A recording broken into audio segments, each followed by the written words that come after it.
Professor Thakurdas बंग का जीवन त्याग और स्वयं अनुशासन की एक स्फूर्तिदायक कहानी रही है। मेधावी शैक्षणिक कीर्तिमान स्थापन करने के बाद वे एक कॉलेज में अध्यापक हो गए। इसी दौरान देश को स्वतंत्र कराने में अपना योगदान देने की तीव्र प्रेरणा से वे भारत छोड़ो आंदोलन में शामिल हो गए और 2 वर्ष से अधिक का कारावास उन्हें भोगना पड़ा। गांधीवाद के प्रभाव में आकर जेल से रिहाई के बाद प्रोफेसर बंग ने ग्रामीण जनता की सेवा करने का संकल्प लिया तथा युवा विद्यार्थियों को इसमें शामिल होने के लिए प्रोत्साहित करते रहे। उनकी निष्ठा से प्रभावित होकर महात्मा गांधी ने उन्हें प्रशिक्षार्थियों को अर्थशास्त्र पढ़ाने के लिए चरखा संघ की समिति में सम्मिलित कर लिया। गांधी जी की हत्या के बाद प्रोफेसर बंग ने स्वयं को पूर्ण रूप से ग्रामीण पुनर्रचना के काम में लगाने का निर्णय किया। साथ ही सन 70 और 80 के में जयप्रकाश नारायण के नेतृत्व में संचालित भ्रष्टाचार विरोधी तथा लोकतंत्र के आंदोलन में उन्होंने जनता का समर्थन जुटाने की दिशा में सक्रिय कार्य किया। इसके लिए उन्हें और उनकी पत्नी को आपातकाल में 19 महीने का कारावास भी भोगना पड़ा। राष्ट्रीय महत्व के कई मंचों और आंदोलनों में सक्रिय प्रोफेसर बंग 1948 से पूर्व पश्चिम यात्रा का नेतृत्व किया तथा गत वर्ष से स्वदेशी प्रचार के लिए आज़ादी बचाओ आंदोलन का वे नेतृत्व कर रहे हैं। इस पुरस्कार के लिए प्रोफेसर ठाकुरदास बंग का चयन कर प्रतिष्ठान के ट्रस्टी एक ऐसे निष्ठावान गांधीवादी तथा सर्वोदय विचारधारा के अग्रणी व्याख्याता को सम्मानित करने का आनंद अनुभव कर रहे हैं, जिन्होंने हर प्रकार की पद प्रतिष्ठा को त्याग कर गांधी जी और विनोबा जी के दिखाए मार्ग पर चलने का सतत प्रयास किया है।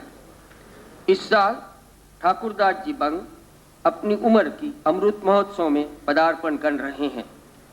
मैं आपकी और मेरी सबकी ओर से धर्माधिकारी के नाते भगवान से उनकी मंगल कामना करता हूं, उनको नमस्कार करता हूं।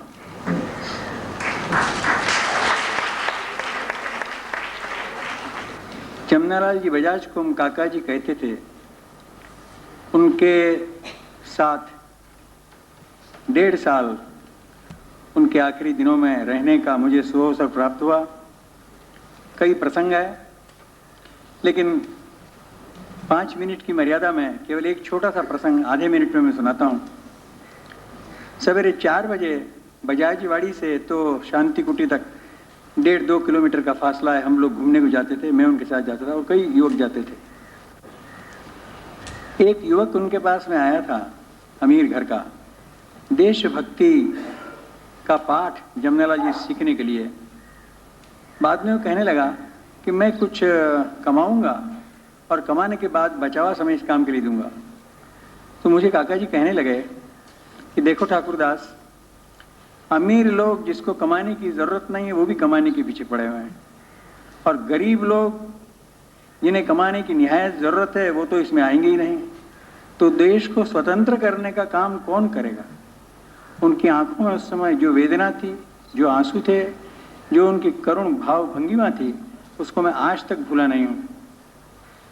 अगर आज के ज़माने में सोवियत मॉडल समाप्त हो चुका है और पूंजीवाद पर कई प्रश्न चिन्ह उनके ही अपने देशों में लग गए हैं, वहाँ माइनॉरिटी मूवमेंट चल रही है, जिसके एक प्रतिनिधि उमर जैक साहब यहाँ पधारे हुए हैं, जिनको हमने पुरस्कार देके अच्छा किया है। तो ऐसी परिस्थिति में क्या गांधी जी का जो विचार था, उस विचार की ओर लौटने का, उसको सेकंड लुक से देखने का समय नहीं आया है, यह मैं इस अवसर पर आपके सामने रखना चाहूँगा।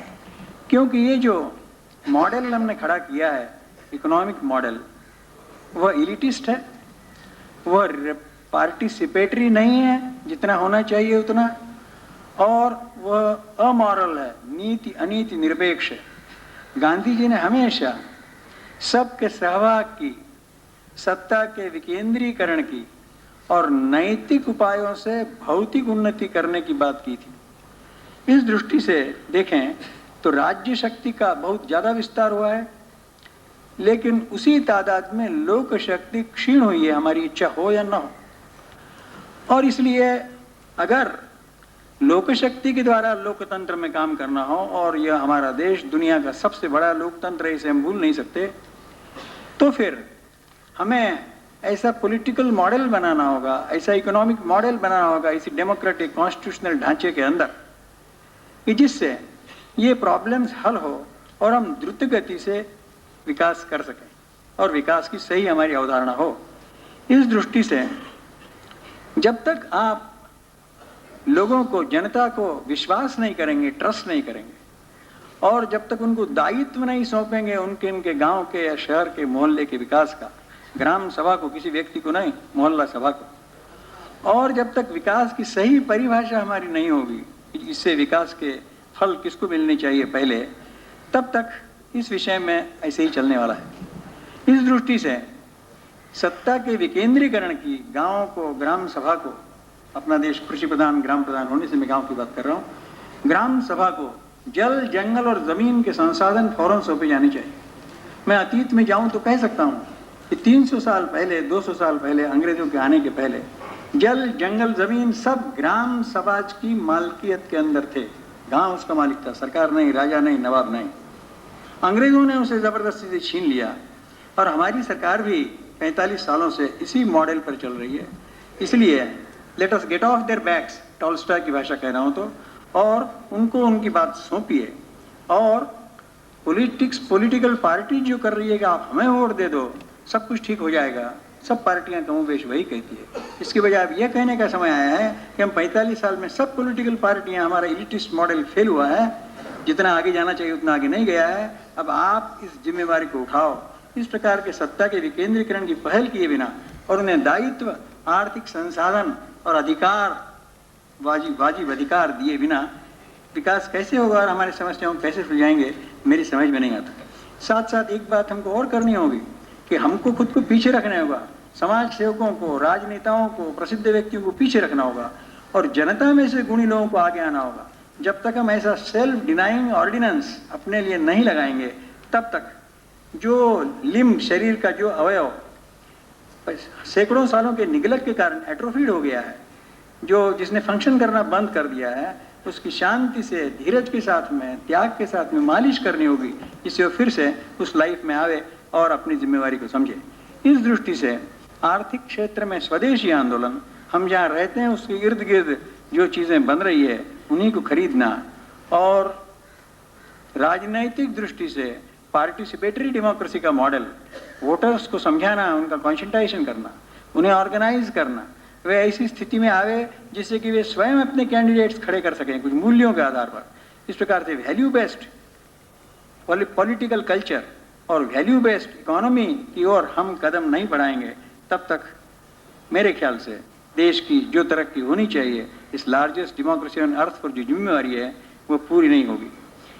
बस मैं इतना ही आखिर में कहना चाहूँगा कि मेरे से बहुत ज़्यादा त्यागी और तपस्वी लोग गांधी जनों में और देश सेवकों में मौजूद है, तो भी मेरे जैसे नाचीज़ पर आपने पुरस्कार देकर जो जिम्मेवारी डाली है उसको मैं वहन करूँगा, और इस पुरस्कार का एक पैसा भी किसी व्यक्तिगत या पारिवारिक काम में नहीं खर्च होगा, तो सबका सब सर्वोदय के काम में खर्च होगा। बहुत बहुत